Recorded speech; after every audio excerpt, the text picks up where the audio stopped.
And we're back and we're live. You know, it is what it is. People, deluded. I'm back again. First things first, if you're on Twitch, one love. If you're on YouTube, extra one love. Please make sure you're joining the discussion. You're smashing the like button. Now, I must admit, we know it was, I want to pick my words wisely, but it was a disappointing and an underwhelming season. Bottom line is there was no silverware. But even saying that, folks, I must admit, I miss Arsenal Football Club already. I miss watching us already win, lose, or draw. I love it. Let's be honest, there is nothing else to talk about apart from mainly transfers and obviously talking points you lot provide and obviously other little insights. Again, throughout the course of this, Thierry Henry has spoken. I think the Sun have come out with something, transfer news. We're going to go over everything as we always do. 4 p.m. I'm going to have DJ B and Kenny Ken here. Tomorrow I'm going to have Southern Gooner. Later today we're going to watch Real Betis against Chelsea. Hopefully Real Betis and Anthony do the job. I am not going to hold my breath in that regard. So yeah, man, smash the like button. Terry, big up yourself. So yeah, why waste any time, man? Let's crack straight on, guys and girls, man. The first stop is something that I want to be selfish and read really because I just saw it pop up before I came online. Gun, I see what he did there. I need to learn how to do that. Gun with the wind, where season went wrong for Arsenal from number 9 in injury crisis to Edu exit after Saka claimed this is the year. One thing you're not going to do, don't try to do Saka dirty. Two, it's everything. It's not just one thing. It's everything, bro. Like, it's everything. It's the injuries. It's the lack of depth. It's the, I don't know what the opposite of evolution is, but not evolving tactically. It's resting on our laurels. There's not one singular reason as to why this season went the way we didn't want it or our inability to get over the line. It's everything. The physio department need to review what's going on with the hamstrings and all of that. Clearly, the recruitment staff need to get their job on. Again, I think it's incredibly naive. Of course, transfers and recruitment and personnel are available, incomings and outgoings. That's a major part as to what is going to shape our football club. But forgive me, I think you're incredibly naive. Yeah, if you've looked at Arsenal in these last 2 seasons, I know this season's been mad in the league and there's isms and schisms in the last 2 to 3 years. Bottom line is we haven't won. I think it's incredibly naive if you assume, and I want this to be the case, that we have all the depth we want, where our starting 11 is concerned, whether that's Thomas Partey or Zubimendi coming in. We've got to cover his kind of stuff, the Gyokeres and whatever of this world, and an upgrade on the left-hand side. If you slap all of those sort of things in, I think you're incredibly naive if you just think that's it. It's not. Because when we've had everybody fit, and I know it's a long time ago, but when I know people have things to say, but when Kai Havertz was playing through the middle and that was our first choice striker and we had Saka and we had all these guys, we're still waffling and rambling about low blocks, about substitutions, about switching things up. Again, it's everything, man. I'm good, man. Just cool, man. We're getting over everything. Just cool, man. Steady, man. Just cool, man. DG, you should make a reaction video to Statman Zuby video. He breaks down everything. I hear it, man. We're gonna try to do the editing thing. It's summer. It's a bit weird because everybody thinks everything slows down. I can only speak for myself. The work rate goes up, but we need to start getting back in our youth recruitment and tactical analysis bag. We need to do everything, man. We need to do everything. We're back now, man. Smash the like button if you haven't already. Riley, we're gonna go over Mikel Arteta as well. Not even Mikel Arteta's comments, Thierry Henry's, but in the event that I've missed anything, I am subscribed to The Athletic, so love for the link. We're not missing anything, man. Get comfy. Big up DG. Big up Inner Circle, man. My favorite cabbie. Zubi is a done deal, but many are underwhelmed. But he's perfect for our midfield. I mean, I like Zubimendi. I'm at the point where, brother, show me that you're holding the shirt in it. Show me that you're holding the shirt. Picture him around the Emirates or London Coley. Tell me you grew up watching Thierry Henry and all of those kind of things. Because 1 minute you're here, then you're not. In the last video, when I woke up this morning, it was all hijack stuff. Now he's going to be going and doing medicals. There's just bare things going on. But yeah, man, keep your thoughts coming. Let's crack on. Yet again, Arsenal fans have been left cruising what might have been this season and dreaming of what may happen next season. I mean, there's no dreaming for next season. Obviously, we have ambitions. We work towards that. But the time for dreaming is done. You can never stop dreaming in life. Get the competent tools and let's take it from there. In relation to last season, we have to review everything that went right or wrong. Take the bad, clearly make it good. Take the good and make it great and move forward. But there's no dreaming, I believe, as far as I can see. And I must admit, we didn't do what we needed to do last summer. January told me everything I needed to know about those above the manager and the players, if I'm honest, not absolving the players or definitely the manager from anything. Because you look at what we could have tried to salvage in January, a serious club, unfortunately, or better yet, we are a serious club. The people that have this, that can make decisions, they don't not sign a player. all the talk and all the range was around Ollie Watkins. We was offered Ollie Watkins. We didn't go out there and do it. It told me everything. So yeah, man, I think the club have to not even get fans back on side, but if you want us to dream, put your best foot forward in the transfer market and things. We're getting back into that stage now of just buzzwords and things that sound great. And now the talking needs to be done. You can fool some of the people some of the time. And unfortunately, it's a third year where you look in the last 3 years, we fought for titles or whatever, and there's different reasons and talking points and all those kind of things. The bottom line is there's no silverware. The manager says he wants silverware. Kroenke says he wants silverware. The players says he wants silverware. So let's move. And anyone that thinks that's harsh and everything, then I think you're in the wrong sport. Football mirrors life. Life is harsh. But if life was fair, we'd all have a lot less. Again, what is harsher than having to give guards of honors, having the Premier League trophy basically at your stadium last season, or you know what I mean by last season, not the season that's just done and you didn't win it, and everything else in between. Yeah, there's been some courageous moments. I think my players have shown me they can react to adversity a bit more, and we've had some good nights, and yeah, 2 semi-finals, but we're at that point where it's not that a semi-final isn't good enough. It's not good enough because you can't put that in the silverware cabinet. And I think this group of boys, they fucking deserve it. You look at this squad, say what you want about all those players. This should be a legacy. In the last 3 years, whoever's been here, there should have been some legacy created at this football club, whether that is a Champs, a Prem, an FA Cup, a League Cup. Collectively, this squad is probably one of the best we've had during the Emirates era. Look at our defense. We would have bit your arm off to have when we had Mustafi and Socrates and Scalacci and, you know, big up Sol Campbell, but the second version of Sol Campbell when he was basically a pensioner, Sylvester, the same. There was a time we prayed for just one of Saliba, Timber, Gabriel Magalhaes, Miles Lewis-Skelly, the list goes on. And now look, goalkeepers, we've come a long way from Ospina and all those sort of things. We've come so far. We are closer to getting over the line than the other way. And it feels like now, once we've got there, like we've been driving on the motorway. The sat nav has said 3 hours. We're 10 minutes away from the destination. Now we want to just stop driving. Now we want to start acting. I don't know what's going on there, but yeah, man, Arteta must pick up the pieces from another nearly campaign. Unfortunately, we are nearly men. Like, I don't want to say that for no reason. This is the reality of it. Like, throughout a 38-game season, there's going to be some lows, there's going to be some highs.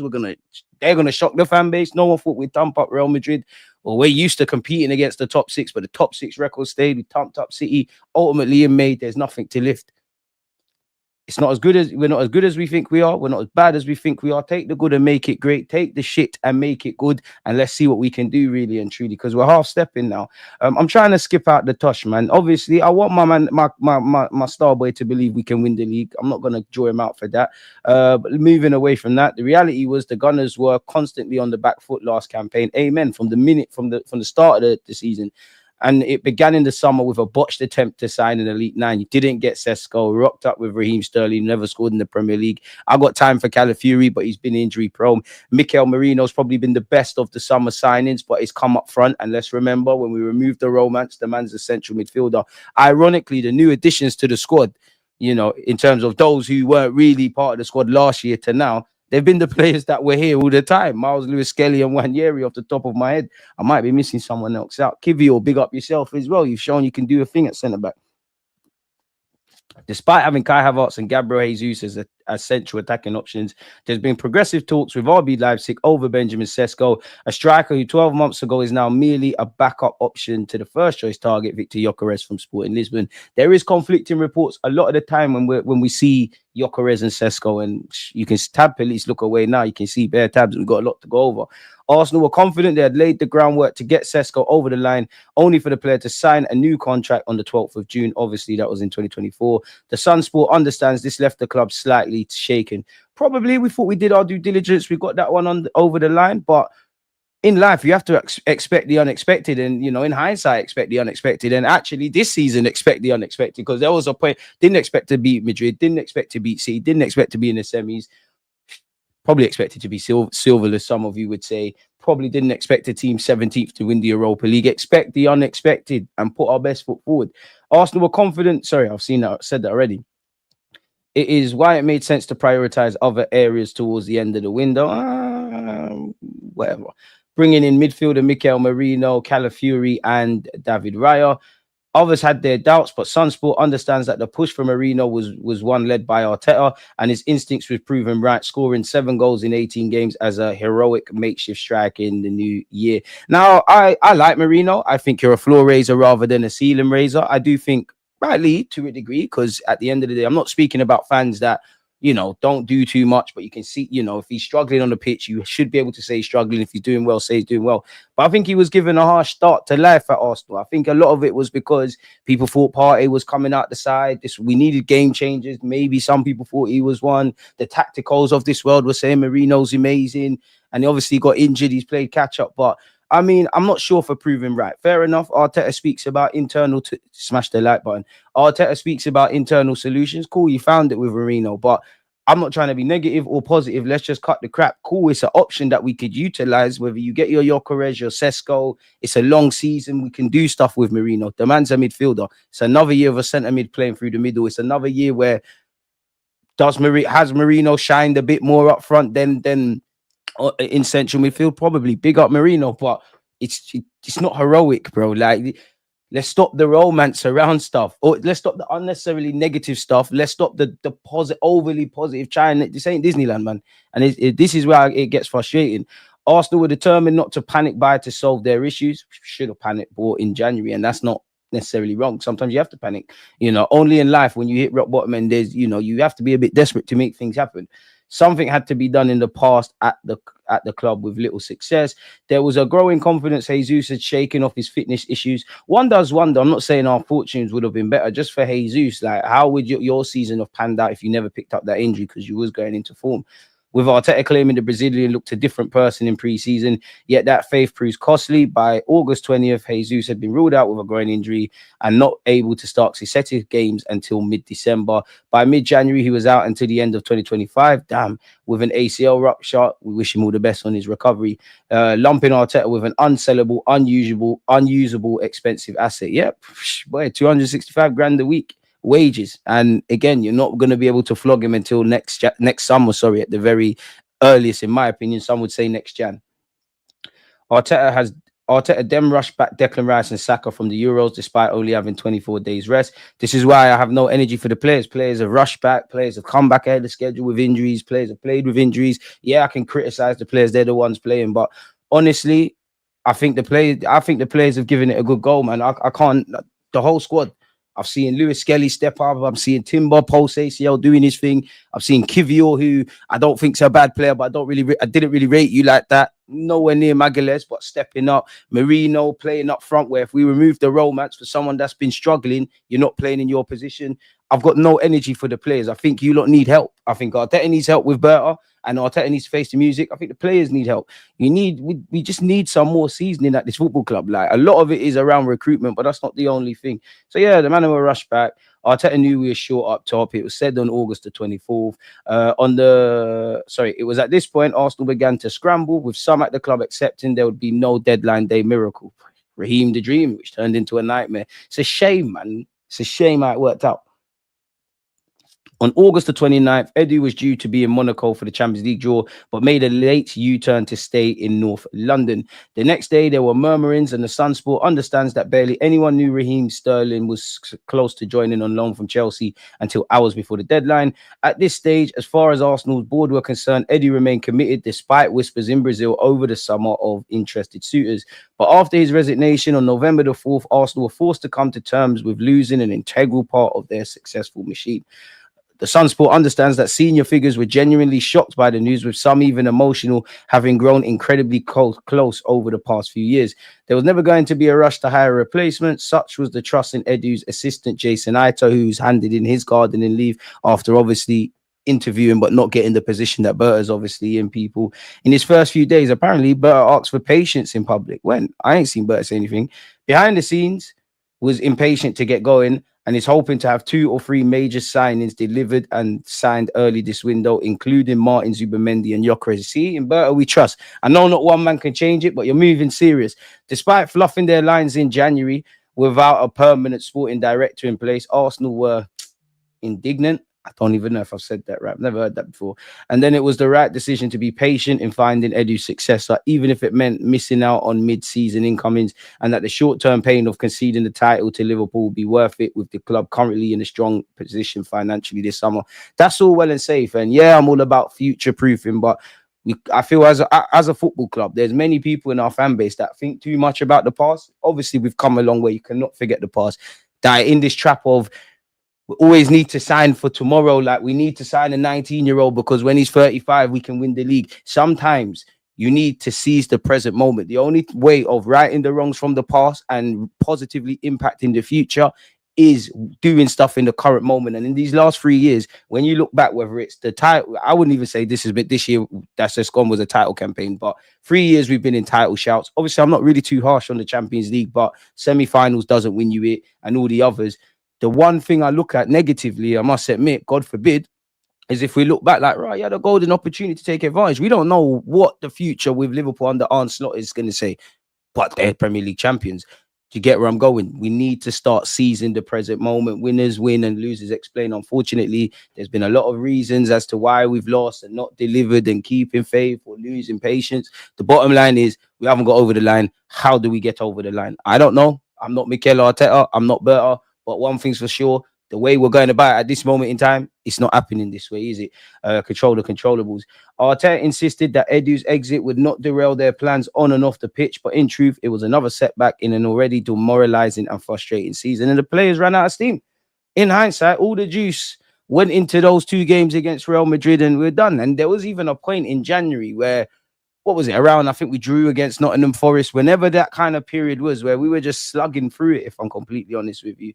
Less than 24 hours after signing, Sterling was at the Emirates to watch our 2-2 draw against Brighton, went into the dressing room, met his teammates. Apparently the mood was rather despondent following Rice's controversial red card and a genuine feeling that those dropped points would prove crucial. 100%. We all know Gabriel Jesus ruptured his ACL. We know Lewis Skelly and Wanyeri have emerged. Is there anything of note?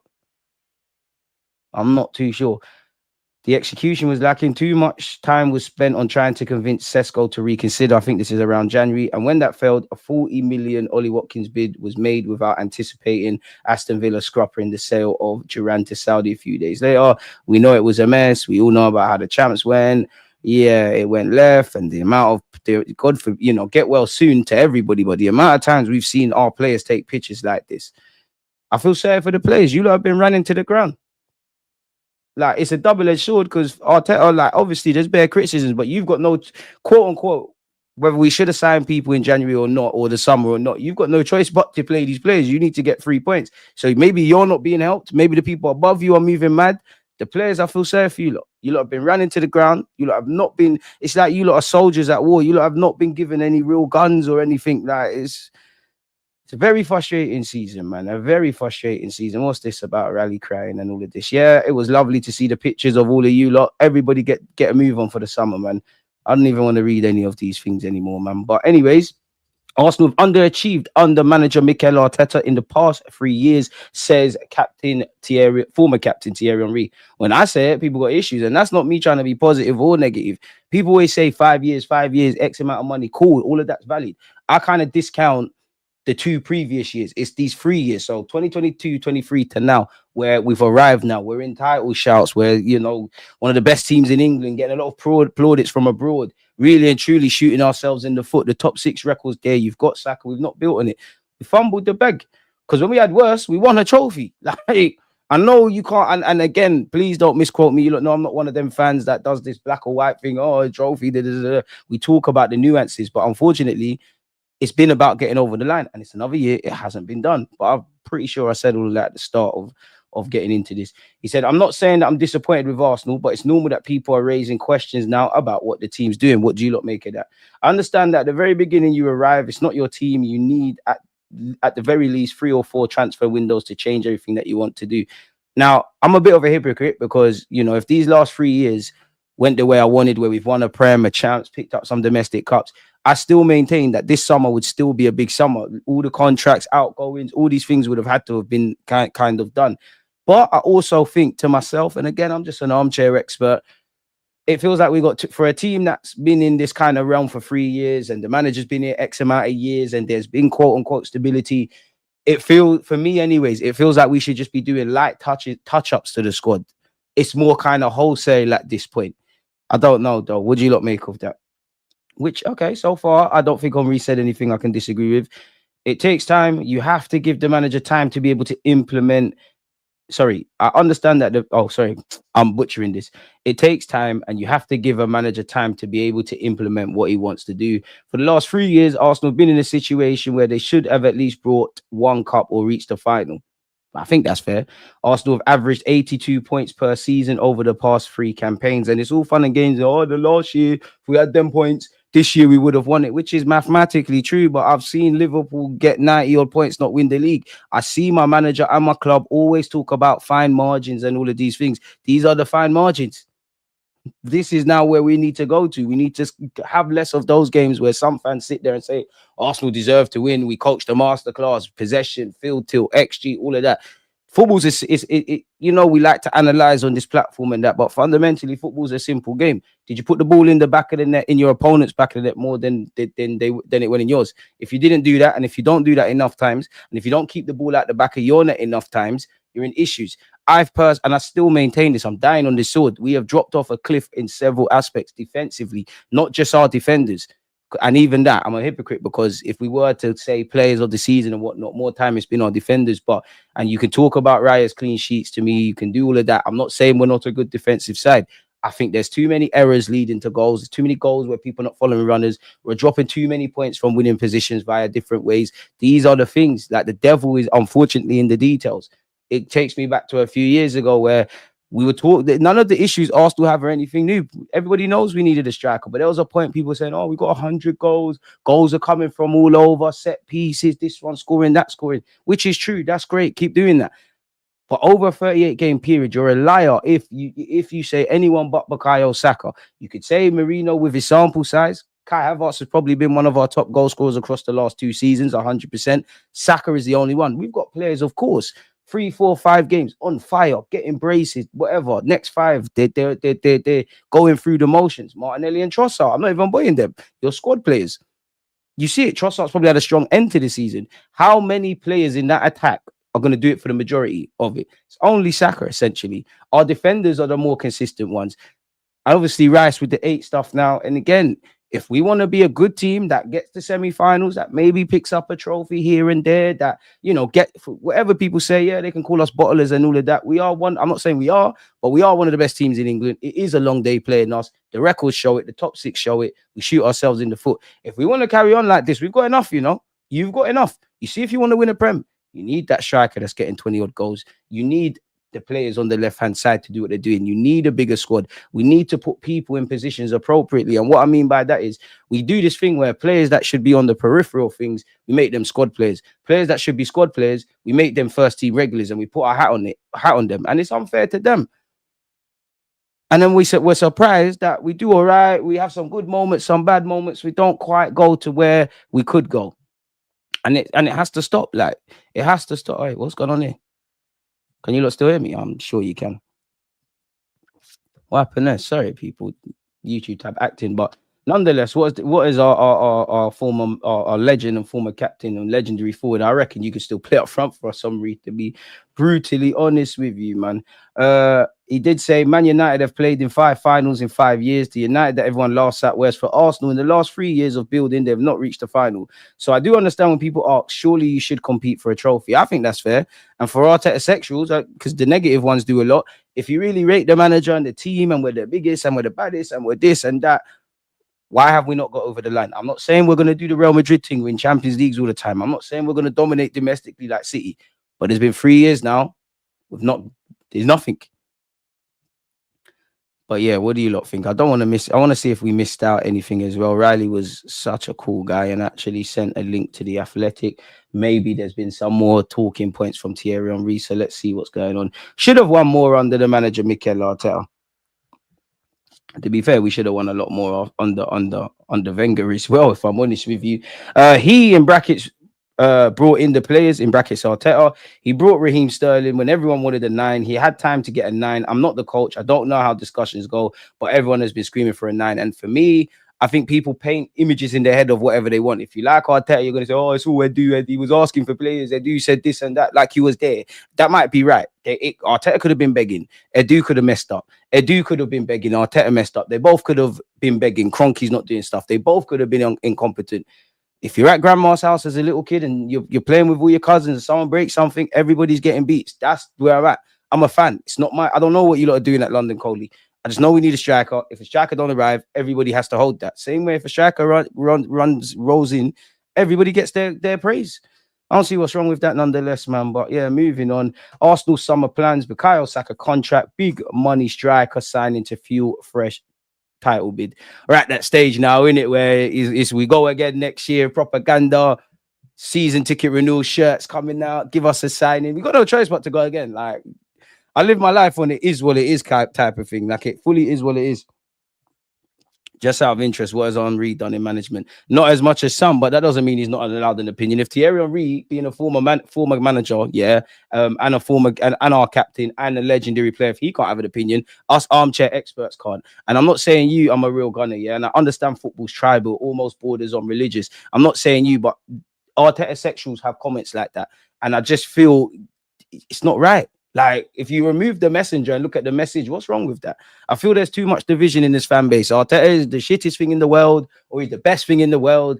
We need that middle ground. That grey area needs to be addressed. We just need to, and ironically, both sides want the same thing. I don't know what, like, by that logic, you can't criticize any. Do you think of the shittest Arsenal player in that squad? You can't criticize them unless I'm wrong. And let me know if you're a former Premier League footballer, because you can come on the channel. Yeah, we can't say nothing. We've never been in their shoes. Shouldn't even be able to get at politicians then. See, it's a slippery slope. We're all allowed an opinion. But yeah, man. I just want to, sorry people, but these articles are quite annoying. I just want to see the actual stuff that is required, man. Contract renewals. We know we got a bag of contracts. We know we want to tie down Bukayo Saka and William Saliba to new deals. Apparently talks have already been opened with the latter. Negotiations with Saka's camp are due to ramp up this summer, as both he and Saliba are into the final 2 years of their current deals. Gabriel is in the same situation. Arsenal would like him to agree fresh terms too. Gabriel Martinelli also has 2 years left on his contract, but his situation is less urgent as his deal has the option to be extended by a further 12 months. And to be fair with you, unless there's some resale value or that kind of asset protection, it's not really a rush to commit Martinelli to a new deal, even though I know it's different, but there is around Trossard. You want to hear Wanyeri, you want to hear Miles Lewis-Skelly, you want to hear Gabriel Magalhaes, you want to hear Saliba, you want to hear Saka, etc., etc., etc.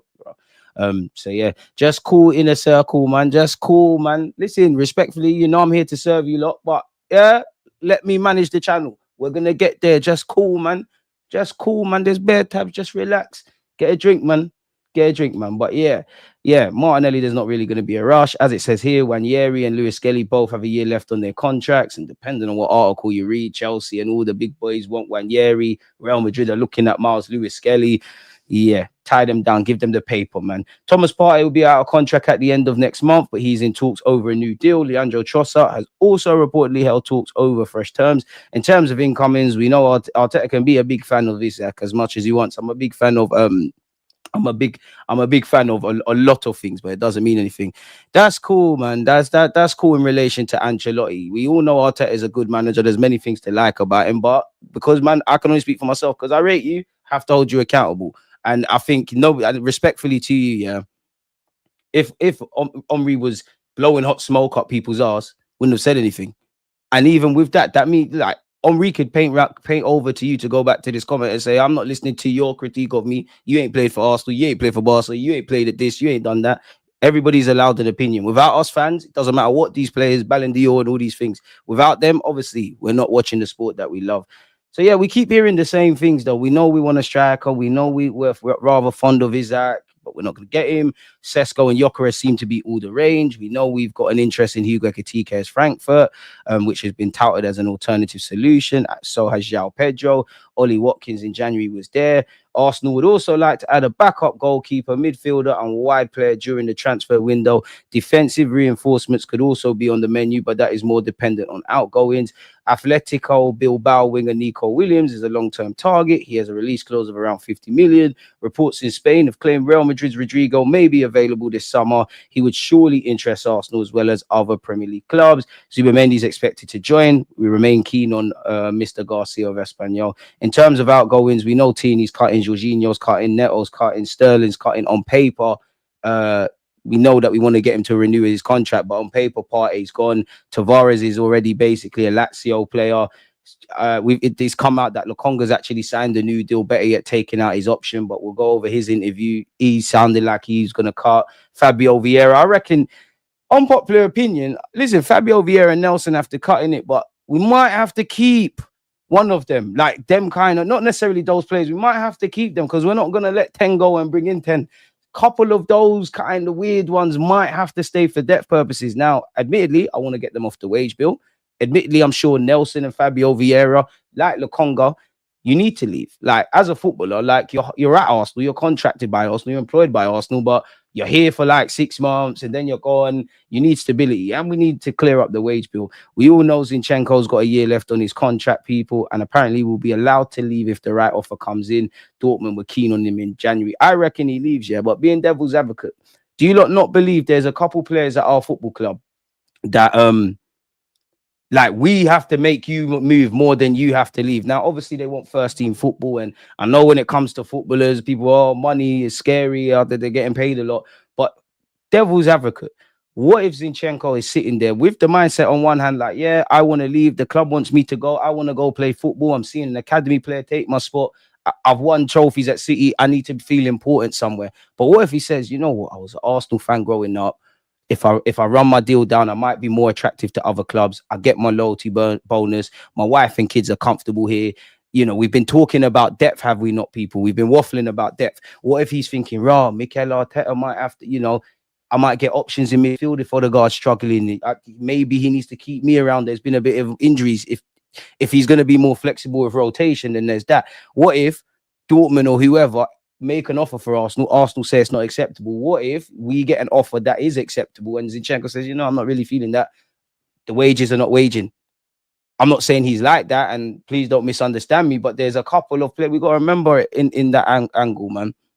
So yeah, DG Partey will get a new contract, then a paper cut, and we out for a few weeks. Let him go and get better. I hear you, man. Let's say that though. That's the only thing with Thomas? Like, is it that age-old thing of last year, the contract, you're fit?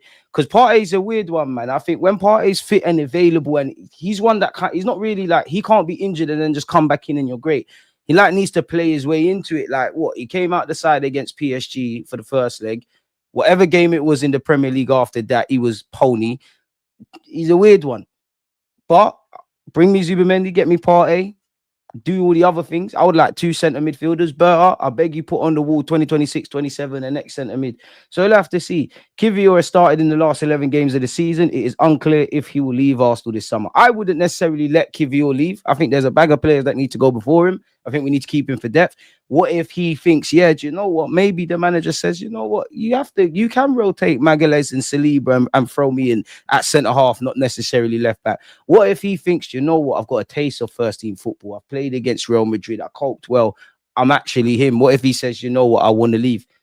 And I'd understand it, because where you look at half of these guys that are linked with moves away, yeah, obviously exclude Tavares because he's basically gone. You look at Lukonga, Fabio Vieira, Reece Nelson, Zinchenko, Kiwior. Of all them names, yeah, who's probably got the biggest market? Surely it's Kiwior. Again, links and actually bidding are different things, but the links back to Italy have never gone away with Kiwior. You'd imagine they've been accelerated. Being devil's advocate, I know it's not the same, but sometimes I feel we don't always sell at the right time, if that kind of makes sense. Like there was a time, Ainsley Maitland-Niles, like I said, different, but he was leaving. He got a look in, he was playing well. We rejected 30 odd million quid from Wolves and Everton, reverted back to type. We all know how that worked out, man. Nah, I don't, man. I'd keep part if it's up to me. So yeah, apparently there's a string of clubs in Italy looking at Kiwior. We know about the pre-season plans. We're heading to Hong Kong. I must admit, I miss watching our football club. I can't wait till July, because, big up the Americans, but I do hate pre-season when we go to America, because I have to do watch-alongs at some stupid times, man. So it's nice. I think these ones would work out about 12:30 UK time, but we know we're going to Hong Kong. We know we've got AC Milan, Newcastle, and Tottenham Hotspur. Haven't really learned anything there, have we, people? Moving away from that, Arsenal are currently organising Martin Zubimendi's medical, with all relevant documents having been signed already. The deal is entering the final stages and all parties are relaxed, says Sammy Motbell. He's set for a medical before his 51 million Arsenal move. And I know it's not the same, and I know transfers drag out, yeah, but to me, as an armchair expert, waking up, it seems Wirtz is going Liverpool. City are doing what they're doing. This one's doing what they're doing. Gyokeres is all dragged out to the point where we're hearing about his uncle and wife's thoughts on potentially leaving Sporting. Zubimendi, I think, you know what, I'm quality player, but I think Arsenal, Liverpool, Man United, Bayern, probably even Sociedad and Real Madrid fans, everybody's probably tired of hearing about Zubimendi. Been hearing this, and I know it's a long process, but in your isolated case, Zubimendi, I don't really want to talk or hear about you until I see you in an Arsenal shirt. Think you're a bloody good footballer, think you're a good addition, but it's long now. Anyways, people, he's set to have a medical before completing the switch. Apparently, well-placed sources have confirmed to the BBC Sport that all relevant documents in relation to the Spain international switch to the Emirates have been signed, with the deal entering its closing stages. The transfer is subject to a successful medical that Arsenal in the process of organising. Because the paperwork for Zubimendi's switch has been completed, all parties are relaxed about the scheduling of the medical, but there's a will to wrap up the formalities of the deal swiftly. Once the 26-year-old passes the medical, Arsenal will be in a position to announce Zubimendi's signing. Zubimendi has a reported 51 million release clause with all payment structures between Sociedad and Arsenal already agreed. They must have, because why would Sociedad sanction a medical? Arsenal have been long-term admirers of Zubimendi and have been working on a deal to sign him for a number of months. Big up Jason Ito. In addition to Zubimendi's imminent arrival, the Gunners want to sign a central forward with Benjamin Sesko and Gyokeres among their preferred targets. Talks over new contracts for Bukayo Saka, William Saliba, Gabriel Magalhaes, Leandro Trossard, Thomas Partey, Miles Lewis-Kelly, and Ethan Nwaneri are also ongoing. So yeah, man, at this point, we know why we want you. We need a midfielder. You can see how Rice blossoming in that 8 role, Zubimendi in the 6. Can see how it works, people. So there's that. Romano's chimed in. Arsenal's plans for midfield are confirmed after Jorginho's exit. Jorginho has confirmed he's cutting. Martin Zubimendi will formally complete his move soon with medical/signature. Here we go, confirm. Negotiations also underway for Thomas Partey's new deal. Spare a thought for Bert. He's got a lot to do. I mean, it seems like we're heading in that way, but I'll just throw this out there. Yesterday, well, not even yesterday, earlier today, Martin Zubimendi is waiting for a call from Real Madrid despite his agreement to join Arsenal this summer, according to the Spanish media. So I have to see where that's going. But yeah, I've covered that in a previous vid. What's the point? From Spain, everything points to player joining Arsenal, but call from Real Madrid can ruin it. Everything points to the player heading to Mikel Arteta's Arsenal. Everything could change with a call from Real Madrid. I think that's on the case that Real Madrid need midfield additions.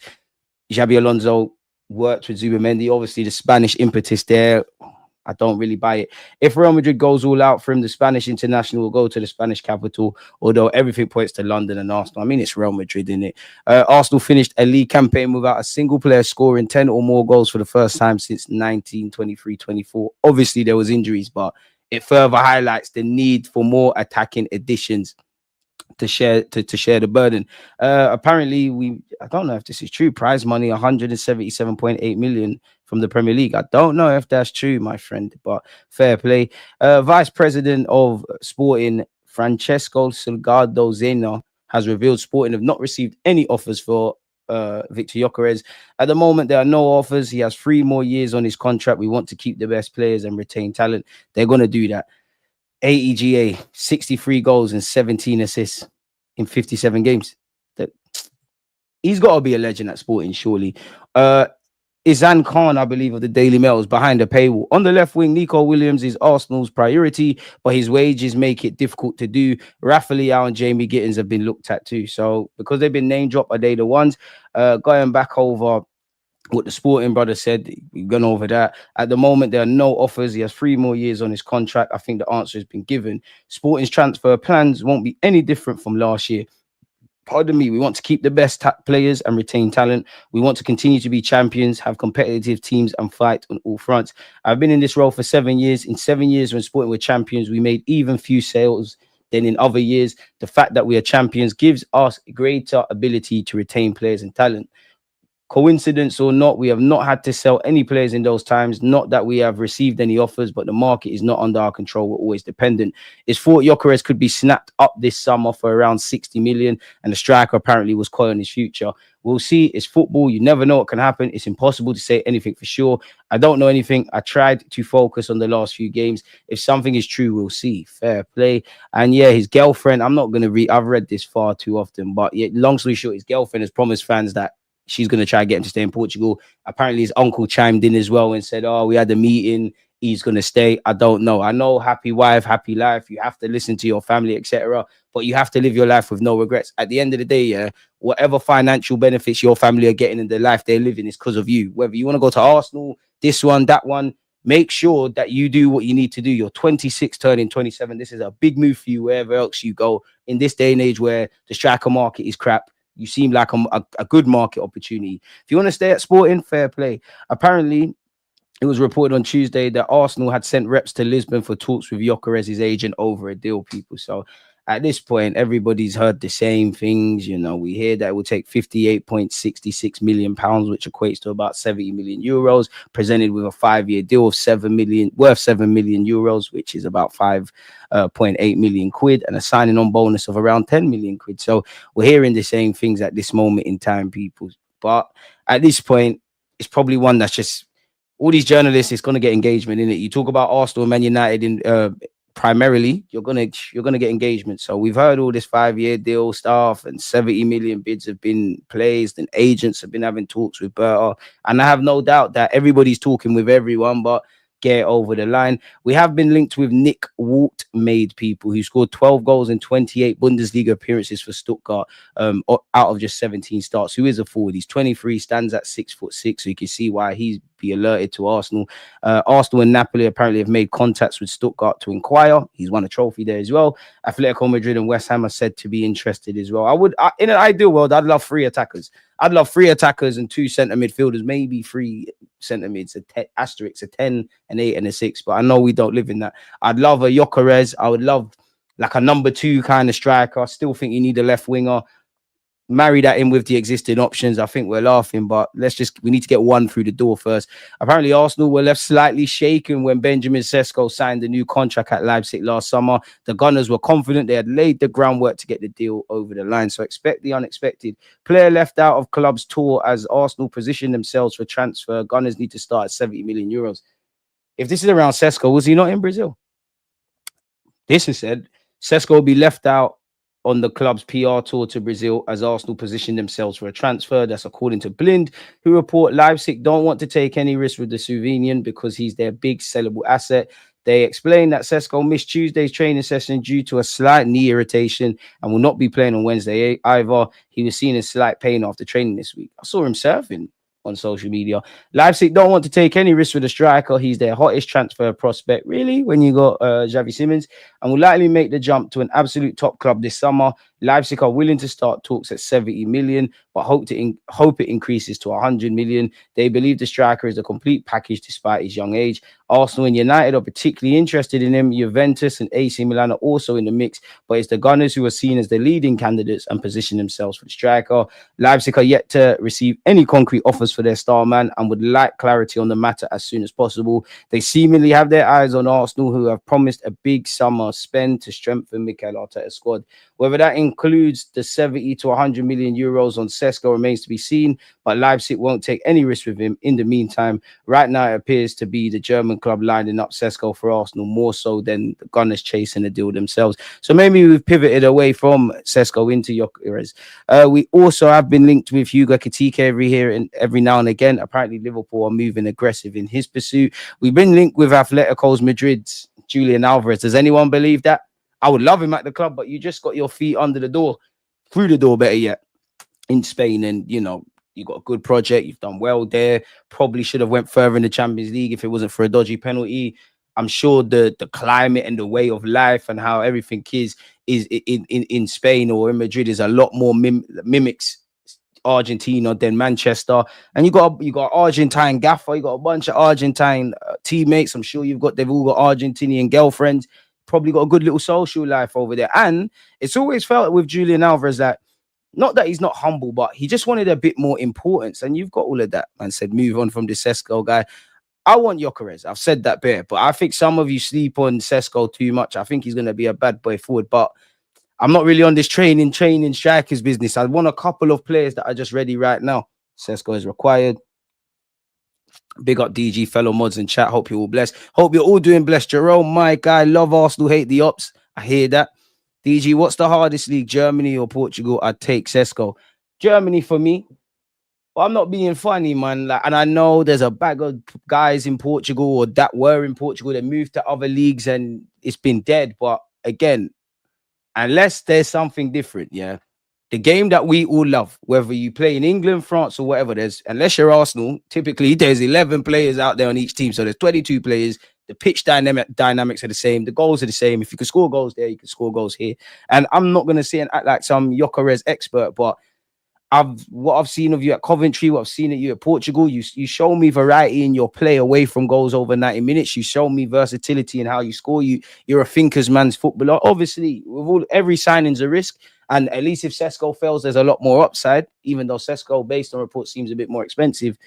Gyokeres is just right now. And for me, it's something away from what we normally do. We very rarely sign players that, I'm not saying he can't improve and get better, but kind of what you see is what you get from Gyokeres at this moment in time. With Sesko, yeah, you got 21 goals this season, 13 in all comps, and I actually like you. I feel a lot of you are harsh, but it's more that diamond needs to be polished. Like, we could have got him last year. He didn't want to go. Is he a significant? And I know it's been a troubled season for Leipzig this year, but is he a significantly better player than last year? I don't know.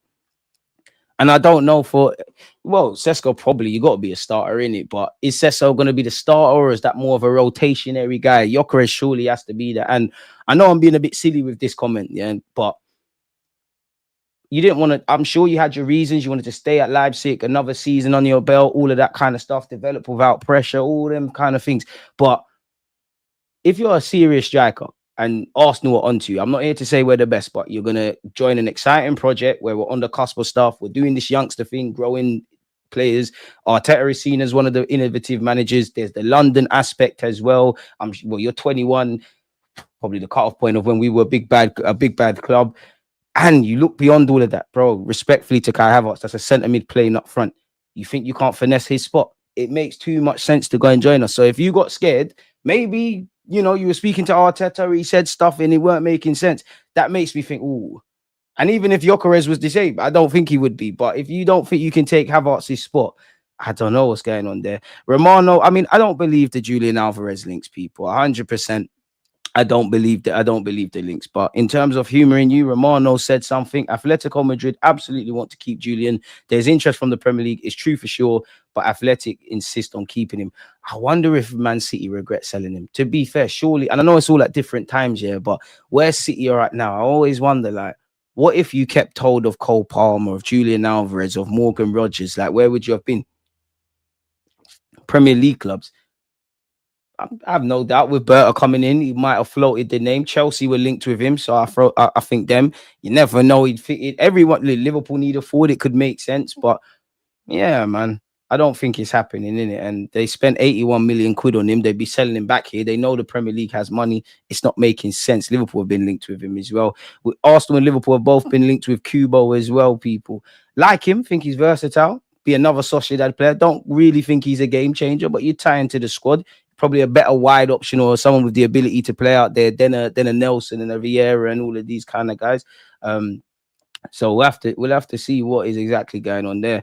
Apparently, it's been reported Kubo's availability is once again piquing Arsenal's interest as they look at options in attack. Kubo, who registered 11 goal contributions for Sociedad last season, has rejected a recent 160 million move to Saudi. Oof. Apparently, there's a 50% sell-on clause in his contract because he was at Real Madrid. So I wonder what that would mean for negotiations. Anyone having Jack Grealish for 40 million, it seems like his days are numbered. I reckon he goes to Villa. It screams Spurs. I'm never going to give up the agenda. I want to Mbuemo at the carpet, people. 20 goals, bring him. Regardless of what you're doing with Gyokeres and all that, bring him. We've been linked with Morgan Gibbs-White, people. Apparently, we've thrown our hat into the ring. Anyone having him? I have spoken about that previously as well. Man United are leading contenders to sign 16-year-old Southampton defender Harley Emsdale-James, but face competition from Chelsea, Spurs and Arsenal. So it seems like everyone wants this emerging talent. Apparently, we've made a £59 million bid to sign Gyokeres from Sporting. Apparently, Espanyol's position is clear. They do not want to negotiate with anyone regarding Garcia. If you want him, you must pay the 25 million euros release clause. There's no intention to reduce that amount. So we'll have to see. Again, Hugo Ekitike seems like he's going Liverpool. Arsenal have exercised the option to extend Lokonga's contract by an additional year. The Belgian's agent has met with Berta and he'll now be contracted until next summer. Now, I think that's just to help us in negotiations of moving him out, people. He has spoken about how he wants to. He actually spoke in an interview about, bigged up Arteta, bigged up Arsenal, spoken how much he learned, spoke on that he wants to go to the World Cup and he wants some stability. Your days at Arsenal to say their number is being a bit too kind. Spurs have been offered Leroy Sané, is typically linked with us. Any takers? Real Madrid allegedly plan to balance the books this summer through the sale of a big name, and Rodrigo is the most likely player to be sold. Arsenal are interested in a Brazilian who'd command a fee of around 80 million euros. Bring me Rodrigo. If you can't come back with at least Luis Diaz, brilliant Luis Diaz, that's a Liverpool one, Brahim Diaz. Right now, apparently, Rodrigo doesn't have any offers. The interest from Arsenal is real, but potential move is a long way off. Arsenal, or better yet, Arsenal sporting director Berta has allegedly held talks with Rafael. We've heard that before. We're closely scouting Mitoma of Brighton, who's got 2 years left on his deal, the 28-year-old. I mean, you know what? Yeah, we might have to bring you as part of the coaching stuff. Didn't he do a dissertation or something at uni on the art of dribbling? Martinelli, go read that. I'm sure the first page must say, pick up your head. Anyways, it's all love, Martinelli. But yeah, man, the Kubo guy's contract is until 2029. I don't know why he's being linked with Arsenal and Liverpool. Maybe they both clubs genuinely want him. Maybe he's one that it seems like a divorce is happening between Sociedad and himself. I don't know, people. Apparently, Premier League clubs have been knocking on the door, mainly Liverpool and Arsenal. Apparently, the Japan international has changed agents, and his new reps will have a meeting with La Real this week. There's a lack of clarity around the Spanish club's new project after failing to qualify for Europe. So now you're seeing probably why these links have kind of stemmed people. Obviously, they've seen their manager leave, Roberto Alabi, who I wasn't saying get better because I didn't see his links. I'm happy with better. I wanted Alabi or Campos to take that position. He's got a 60 million release clause. It's unclear if Arne's slot side and the Gunners are willing to activate it. AS point out former club Real Madrid are entitled to receive 50% of his sale. And I mean, this states he prefers to operate on the right-hand side where you've got Mohamed Salah and you've got Bukayo Saka. So we'll have to see. He would be back up. But there's a lot of game time. We're always linked with Aston Villa players, man. We used to get linked with Douglas Luiz all the time. We've been linked with Morgan Rogers, Ollie Watkins, and we've been linked with Jacob Ramsey. I don't know if I buy it. I do think we like him because we were linked with him a couple of years ago. But I think it's easy to make Aston Villa rumours because, again, and I don't even know their financial position, but every summer, Newcastle, Aston Villa, they got to sell players, PSR, we see the same things all the time. We've gone over the Congo stuff. That clearly shocked me in it because I've got it up there twice. Tab Police, there's a method to the madness. We've gone over that. We know we need a striker. We've gone over that. We've gone over the hamstrings.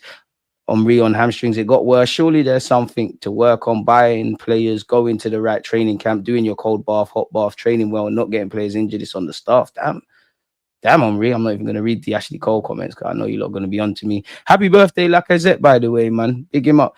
Jorginho did confirm he's departing the football club. Juventus apparently want to sign Gyokeres. Apparently, he's rising in position and popularity to replace Vlahovic. His salary demands are not too high, and the operation will be less expensive than that of Osimhen. Really, you want to go Italy? I hear it. Lovely way of life. Really? And if you can see the merry-go-round, didn't it? If he did go to Juventus, Mr. Vlahovic rumors would be back. So we'd have to see how that develops. Garcia hasn't closed the door on a move to Barcelona. And actually, I haven't got the tab, but apparently Osimhen's moving ever closer to a move to the Middle East. So yeah, man, I know a lot of you still have some level of hope there. No one paying 80 M's for Xavi Simons. Happy birthday, Lacazette. Big up yourself, Kwame. Havertz should create space in the starting 11 by sitting on the bench. Boy, if Arteta gets sacked, realistically, who can we get? Not a clue, man. Saw an account that's followed by David Ornstein said Xavi Simons to Arsenal. I believe when I see it, but he's more than welcome. Scapegoating Havertz all the time when other players have cost us points in games. I haven't said anything about that. Neither Arteta nor Havertz are leaving in the next 2 years, to be honest. Marty, you're moving mad. But that's why on my channel, I like to get everyone. You have Arteta sexuals. You've got people that are overly aggressive with the hate on the guy. They both probably love him. In Burr, we trust though, man. I didn't know how this was going to happen if we sign Havertz. Yeah, you're moving mad. Let's not compare these players to terrorists, bro. Havertz is fine. The issue was the signing on fee and the wages. If he was 40 million and earning, yeah, it would be. But that's the issue. That's where I think the issue with Havertz. I think I can't criticize Havertz for signing for our club. I can't criticize Havertz for none of that. Like, it is what it is now. I think you're a good squad player. I don't quite feel as strong as you with the others. I think you've pulled your weight a lot more than others. I think you've been probably one of our more consistent attackers and goal scorers, excluding Saka. That's nothing to do with Havertz, but that is the issue of what we're doing. And let's not forget, obviously, the club knew how versatile Havertz was. He can play up front and all that. But the plan was to make him a midfielder.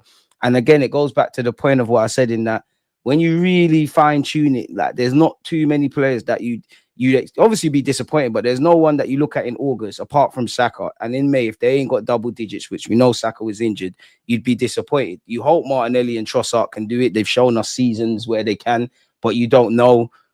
Marino's shown a thing, but it's not making no sense. We need to keep doing the set pieces, keep spreading the goals around, but have some killers, man. And there's also an element like, I'm exaggerating, I'm really just making up random numbers, but of course, across a 38-game season, I'd love to ask Arne Slot, how many times do you actually think your team was shit and Salah or whoever, the goal scorers, the fact that they just bailed you out? There is that element. We need to just get out of jail sometimes, just win some games. There is that. Sometimes we all know how football works. Over a 38-game season, where you start in August where you end in May, table doesn't lie, doesn't always tell the truth, but it doesn't lie. You're going to get where you need to. Obviously, 9 times out of 10, if you win, you deserve to win. Draw, loss, you see where I'm going. But as we know, the lines start to get blurred. You're going to draw when you deserve to win or lose, realistically, at times. We've seen that. You're going to win when you deserve to lose. You're going to lose when you deserve a bit more. And based on that, sometimes we just need to get out of jail, man, if I'm honest with you. Based on Liverpool's links, they are winning the league in 2025-26. We're still in May 2025. I can't lie to you. I mean, we'll speak about it in August. My heart will say Arsenal, but I think City are going to win the league next year, Liverpool to finish second. I want to be wrong naturally. I'm not going to lie to you, look. That's the issue right there. They can all score double digits, but not one did. No point blaming individuals. So I have to look at the masses. You're right. Arteta probably thought Saka, Martinelli, Trossard, Jesus was good enough. He was wrong. Boy. Yes, Havertz plays striker. Rice is the left 8. That's facts.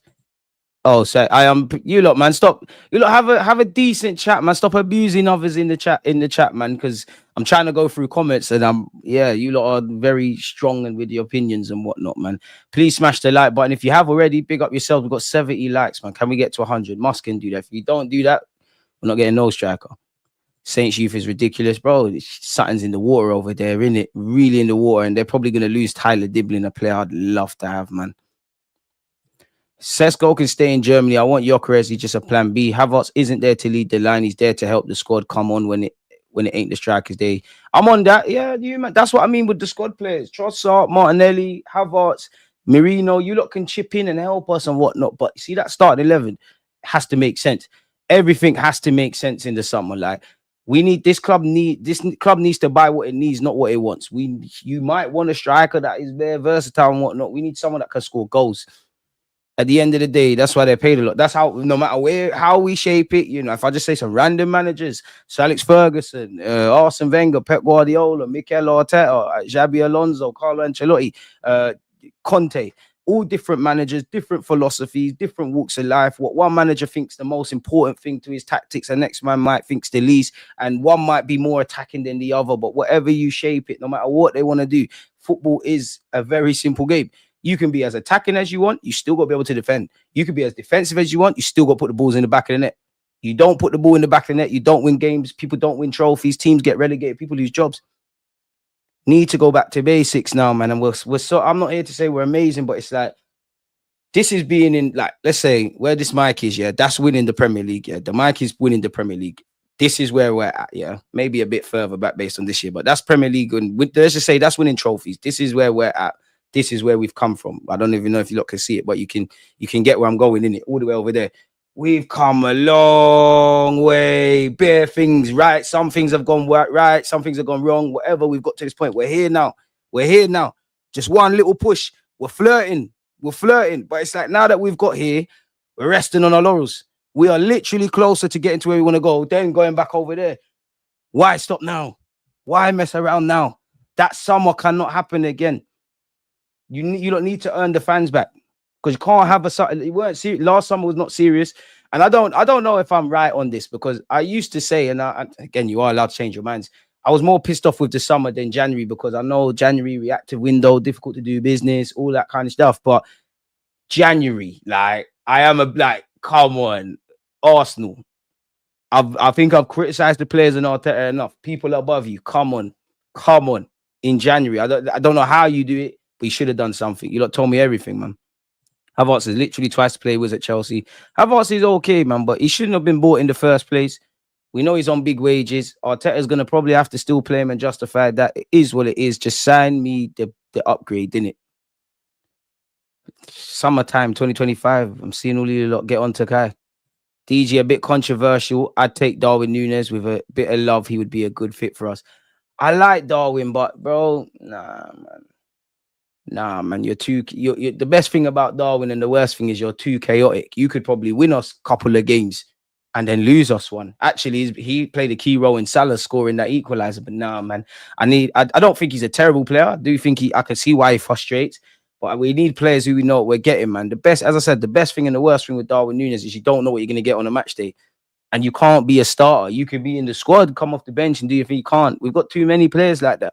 We've got too many random players like that. We need players that we know you're going to do this, man. This is feeling like a repeat of last summer. There are tons of links, many of which are unrealistic. Even the ones that seem like a sure thing are being called into question.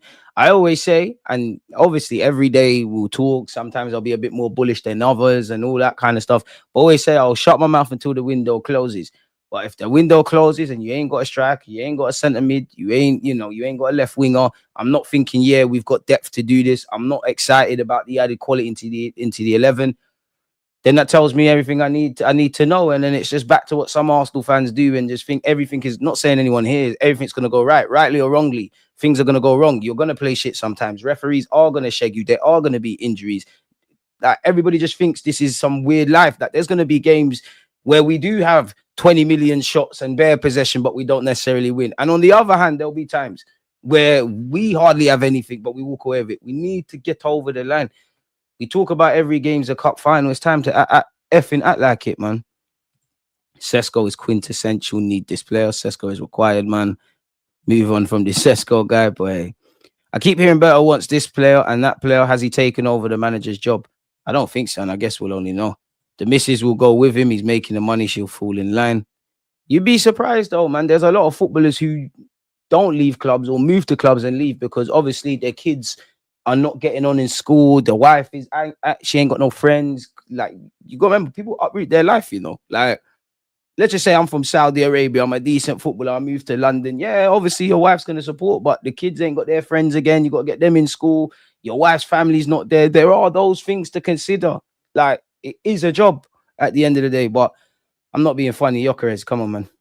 Do this thing, man. Coming second, Arsenal, 53.5 million, 100 million for Champions League. Oh, okay. Yeah, now it makes sense. So that's where the bread's coming in. That goes back to what we was going over because I was thinking 150 million quid for finishing second. I knew there was money in the Prem, but can't be that much. Gone from no defensive mid for years to basically having 3 decent ones. When it comes to wages, if we want to be winners, we need world-class talent, and world-class talent requires world-class wages, which is true. But at the same time, yeah, and I'm not pocket watching. Unpopular opinion, I don't really care what these players earn. I know it affects us and we're talking about stuff. I don't care. My thing is, I believe the football is just gone, like it's gone crazy, innit? Like it's gone crazy. There's bare money, bare businessmen, TV rights, all of that. When you break it down, like owners of clubs, executives, TV rights, all of this, I believe the players should get the piece. Because if every player in the world said, F it, we're not playing football no more, we're not talking about nothing, we're not watching the sport. And they're the ones that, you know, get the criticism and all of that kind of stuff. They deserve the money. And even the ridiculous wages they're getting are pennies, essentially. And you look at the fixture calendar list now, you're just going to see more expanded club tournaments, more pointless end of season friendlies. You've seen Leipzig jet off, Man United have jetted off. I'm sure there's a next club that's jetted off. You know, you're seeing, you know, the World Cup and the Euros are going to get expanded. The World Club Cup. We've had a couple of international tournaments in recent years. Players are being ran into the ground and it's not going to stop.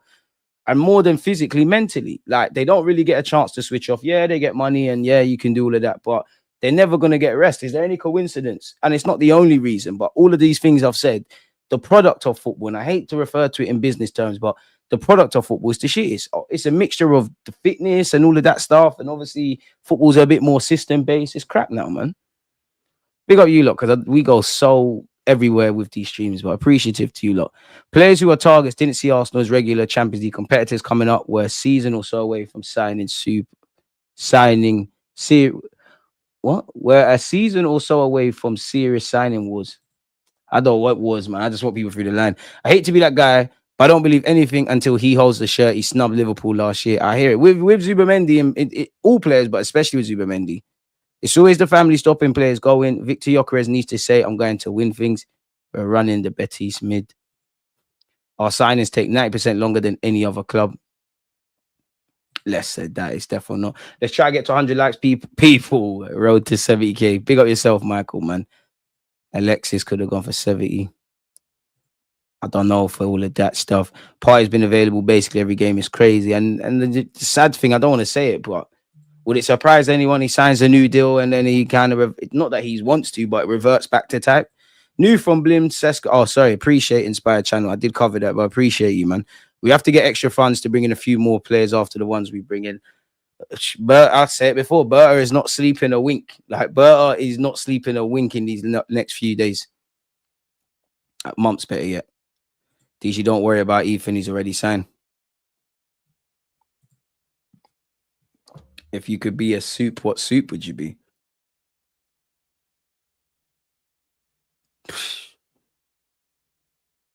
Wow, that threw me off.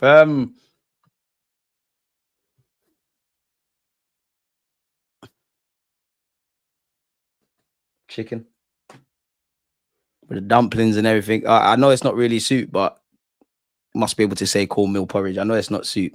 Sweet, innit? Gally love me. I'd be that. Sods, dude, but listening to these articles, this is when there's here we go from Mokbel. Well, we got over it in a circle. Just cool, man. You need patience in life, man. Patience and more patience. Trust the process. Edu leaving is going to be an excuse for these fans when we have another average window. I hope that's not the case, but I know who's getting the blame. And I'm gonna say, oh, better come in with this reputation. There's always a fool guy and a scapegoat, man. Chill. Rash just wanted to stay in London. As long as he's an Arsenal player, it don't matter no more, man. Difference is players want to come to Liverpool. This is why they sign and nobody talks about it. I'm not sure on the context there, but yeah.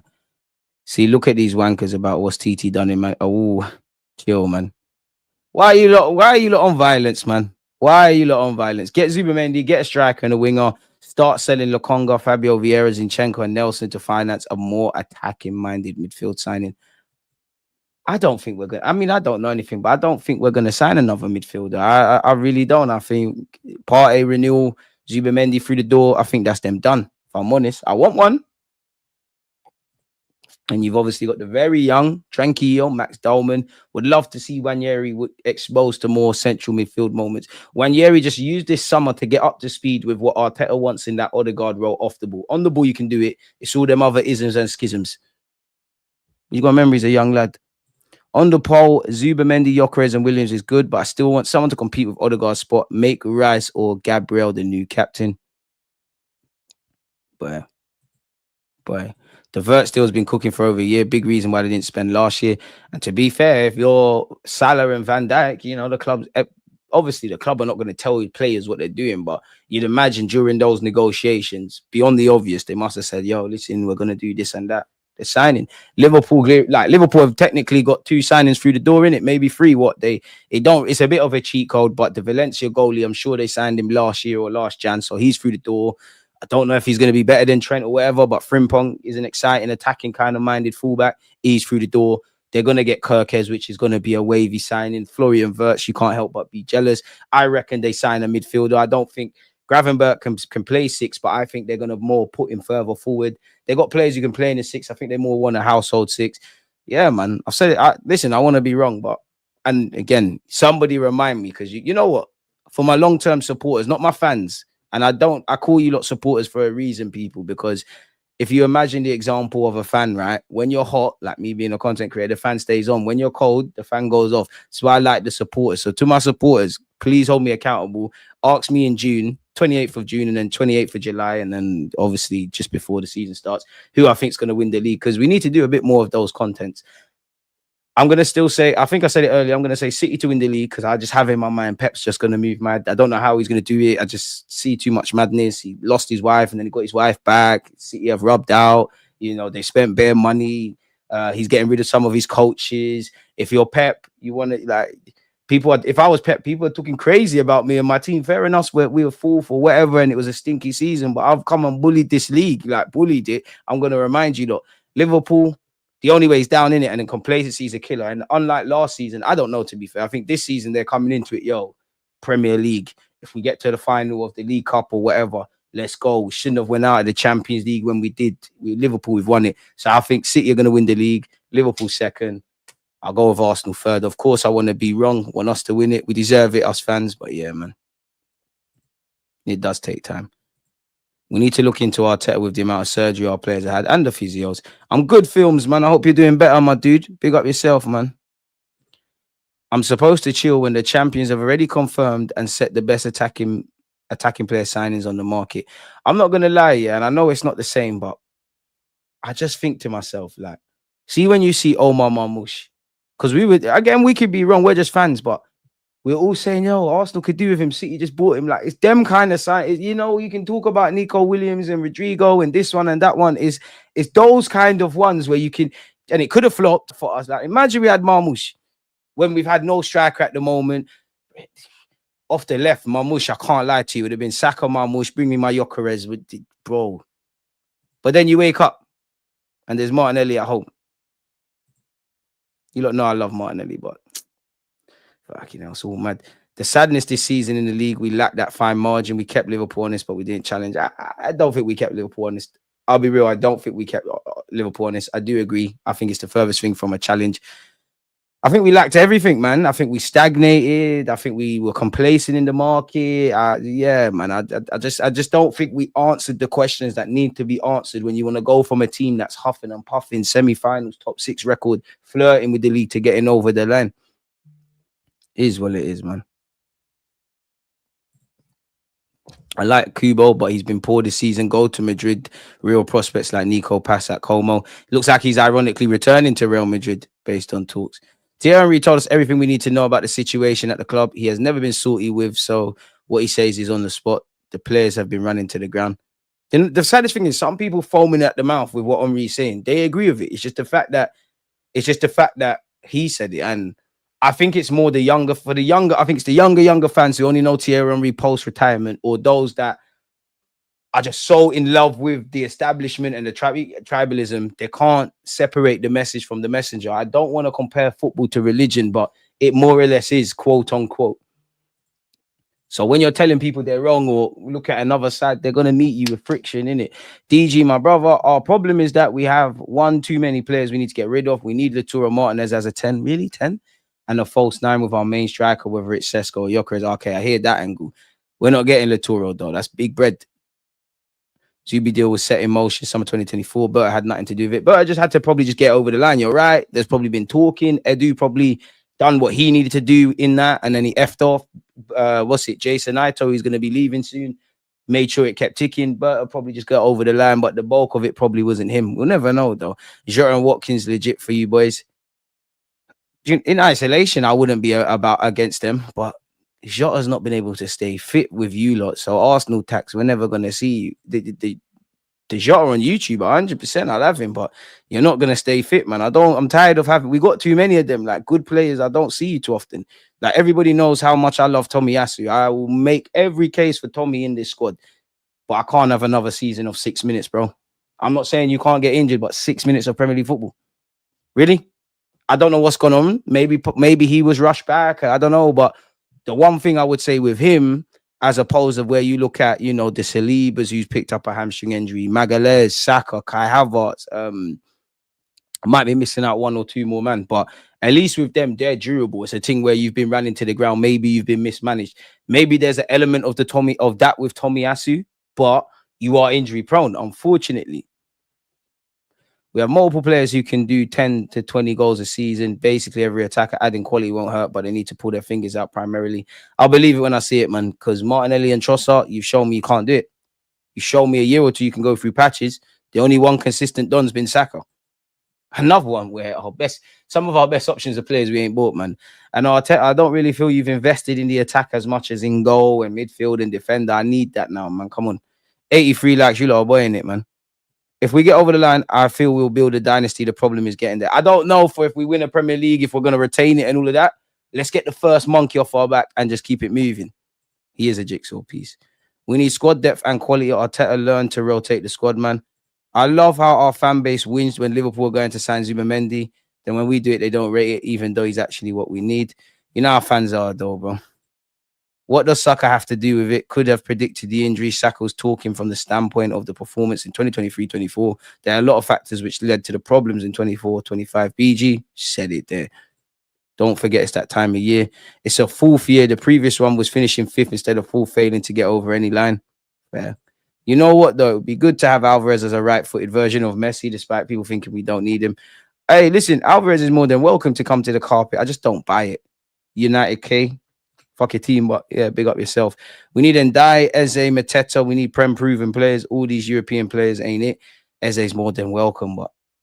And Mateta wouldn't be my first option. But he's required, man. D1 love. Arsenal way. Just hope we get over the line. Selling Havertz doesn't make us a better club. Your hatred is clouded by reality, and that is he's a good squad player. We need depth. You're gonna have 20. You're not gonna have 20 world-class players. What are you saying from me for? I didn't say anything about him. Maybe you're talking in the chat. It's difficult sometimes. There's a story. Garcia is mad he didn't get the Arsenal move earlier. I hear that, and I did see that, but I remember when Luis Suarez was talking in the press about I want to move to Arsenal with this and that. We all know the move he made after that, and I'm pretty sure he's not crying after that. So it is what it is. We're going to end up without a striker again. I swear we'll buy this weak Zubi guy, then we'll buy a left winger, and Kai is our main striker with Jesus coming back on high wages. Bit more optimism, man. By all means, God forbid, if the window closes and that's what we're saying, then I hear that. But less of that, man. Unless you're doing the negative, you know, when you say negative things, hoping a positive reaction happens. DJ, I think us and City killed each other last season and probably played some way towards the injuries. I think we were owed a couple of them injuries, if I'm honest with you, because I look at the amount of games a lot of these players played this season, last season, and for club and country. I think we was kind of owed this. Is it not negative that there's people here who want to keep Havertz when he's failed to pass the eye test 2 seasons running? You man didn't even see his good moments like I did. To be fair, though, there's so much to do before selling Kai. And if we humor selling Kai Havertz, there needs to be a market for him. Who is going to buy Havertz for us to make our money back? Who is going to give him the wages? Probably no one. If you say sell him at a loss, which we will be making a loss, that's great. But clearly there's a remit, I think, beyond the obvious with Berta this season to or this market. What you can do in these few months, try and clear the wages. We need to bring people in. It's not going to happen. And Arteta likes Havertz. We see all the reports. We see with our own eyes. I think Havertz can contribute in the squad. Is he the biggest cup of tea? No. Is he the greatest player? No. So nobody misunderstand. But I genuinely think if you're watching Arsenal, you can have criticisms of Havertz, but you can't sit there and just shit on the player, if I'm honest with you. Shouldn't be at the club, but we're at, like, if I'm honest. I'm tired of using technology.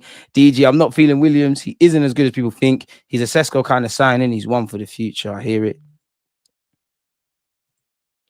This window is going to tell me an awful lot about this club and this fan base. Henry was right. It's now or never for Arteta, no matter what people say. I don't disagree, because I do think as a club, we need to get over the line. We need to win trophies, yeah? But let me just point this. Let me just throw this out at you lot, yeah?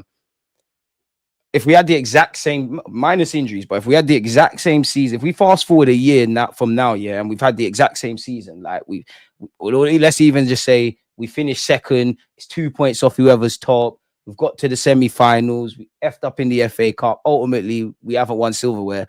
I don't think everybody's going to be united, and I still don't think the club are going to say, you know what, safe. I think the whole one more year thing is going to happen. Because if that was the case, I'm not saying it's not, and I'm not saying she's sack Arteta, but if you put yourself in Kroenke's mind and you say, you know what, Arteta, maybe you can get over there. I'm going to give you one more chance. But if you don't get it done this year, then from now, regardless of how the season pans out, you need to be... I don't know what manager you'd get, but Arteta weren't evidently out there. So they've shown that they can find that. But surely if you're thinking, you know what, Arteta, I'm going to give you all the time you got, back you in the market, you need to get over the line. regardless of how the season pans out, surely you're writing down in your little black book, okay, God forbid he doesn't get over the line. We need to think about how we're pivoting here. I don't rate Cherky as much as everyone. I do. I think he's got a lot to work on, but he's quality, man. Man really said, you've got McDonald's money, we got Martinelli and Rice at home. Basically. Big up Rice, though. I did see Omri's interview. I've seen the fallout. I do like that show, but I just find it a bit jarring, man. Some fans don't like Omri. They took it personal, his comments on the overlap. They're going to have to do what they're going to, man. Nah, we definitely never kept Liverpool honest. We never kept them honest. You say that about every signing. You always look over the fence, see what next man have. Just wait till we buy players. DJ, I want to ask, what we need is a goal scorer. Do you mind if the goal scorer is not a striker but a wide forward? I mean, if you copy the Liverpool model and you've got Saka with mad numbers, someone on the left-hand side with mad numbers, I'd still like a striker, but it's all right, cool. You know, it kind of takes the burden off. But we need a forward, man. Like, there's nothing like having faith in a striker. Henry was done okay in management. Monaco, he failed, but that job was too soon for him. He did good for Montreal, and he also got France's under-23s to Olympics final. Either way, brother, it's Thierry Henry, fam. Like, he can say what he wants. I actually see us at third unless we bring in exceptional players. Liverpool get Sesko. No one must ask why we didn't get Sesko. DG with Van Dijk, and what a way to spell Van Dijk. And Salah staying, who was after them, only Saudi. I guess we'll never know. They'd have to say it. I don't know. Pretty much got Zubi. Gyokeres is like 30% there. Just another 2 signings for me and we'll be okay. A left winger, maybe another centre back. I need to see people holding shirts, man. I tell you why I'm on violence. Your loser fan base is backing a man who was the face of rage quitting on FIFA for years over the man who influenced an entire generation of football fans. I have no doubt the Zubimendi thing is nearly done and all of that kind of stuff, but I need to see it over the line, man. I need to see it over the line. Logically saying, of course, we should give him another year regarding he gets a strike and Zubi is a success. If not, then what? Is he going to say goodbye to himself or be here for another 5 years? To be honest with you, I will praise and critique fairly, as I said. But for me, as long as we keep having these kind of like, what they call that saying where it's half empty, half full, whatever. As long as the season kind of works out like that or people interpret like that, you're not going nowhere. You've signed a new deal, 15 mil. You've got them Champions League money. Like, I'm moving beyond that. Like, I can't lie to you. Like, maybe there'll be a time, but for me, I find it a bit, Smash the like button and sub if you're new. DG Yalmao is nearly at 100. Come on. 4 p.m. we've got DJ B and Kenny Ken, man. Yeah, man. People pay for medical, so it must be legit. I hear you, man, but I need to just, especially with Zubimendi, I need to see you holding the shirt now. Like, shirt. I need to be saying, need to come out with a video. Zubimendi's a Gooner or something. I need to see you on Arsenal.com. I'm tired now, man. This Havertz thing is rubbish. This wouldn't happen at another club. They would sell him. Psh. No, Havertz is shit, as you say, but we are stuck with him. Sick, man. I'm going to go jerk this chicken, bro. Huh? About to say. Boy, we go get Luis Enrique from PSG. But you see, if you get them and they're telling you need to do certain things, you can't mess about. Yeah, I'm not going to lie, big up on Reed, but yeah, you're not becoming Arsenal manager still. I don't want that. I'd back it all the way, but tired. You're not helping us, bro. If Arsenal don't win the league, I'm joining the... You're moving mad. Big up, Gal Talks Football, man. Need to get him back on the platform, man. You're a madman, but my guy, absolute madman. What is the minimum threshold for success in terms of Arteta staying? We all know the goalposts are going to move, innit? Like, if we only won a League Cup, if we only win the FA Cup next year, man, I'm going to say it's not the major trophies. And they're right, it isn't. But at the same time, you've won it. People can chat, but no one can chat. You need to win something. Ideally, the Prem, the impossible dream in my head of the Champions League. And I've seen my team. Well, the furthest we got was 13 minutes away in 2006. I saw us in a semi-final. I'm sure we've been in another semi-final, not too many.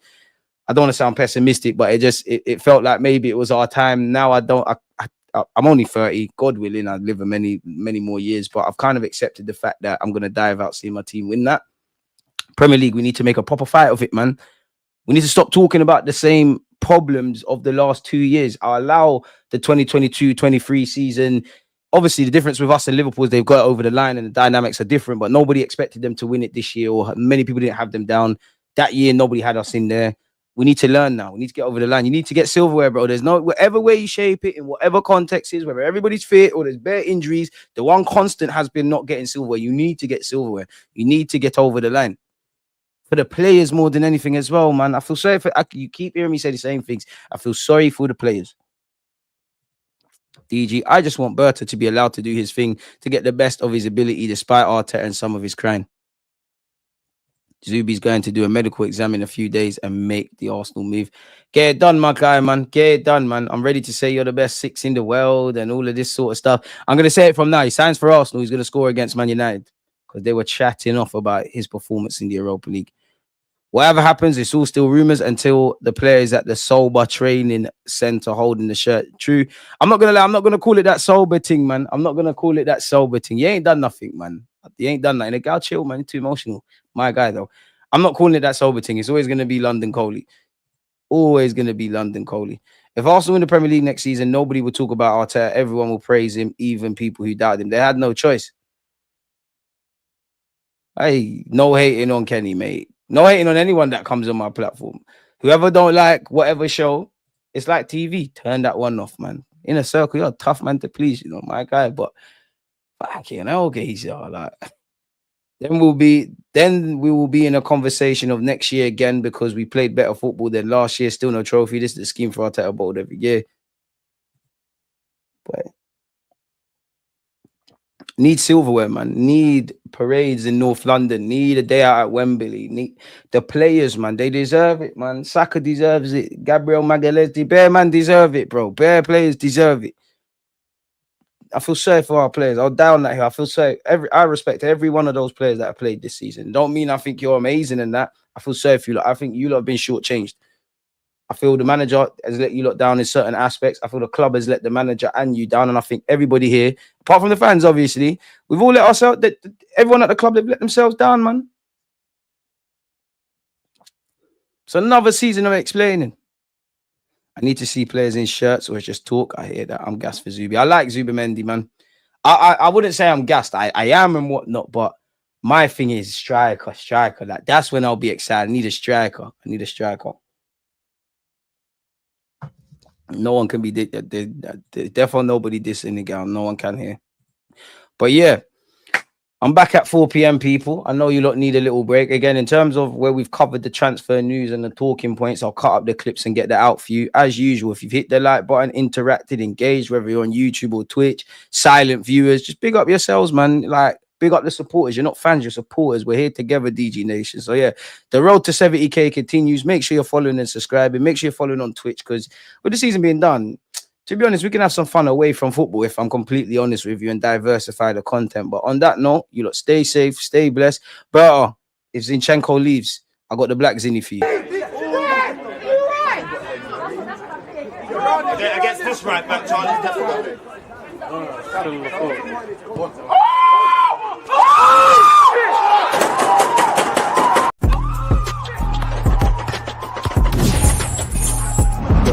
Always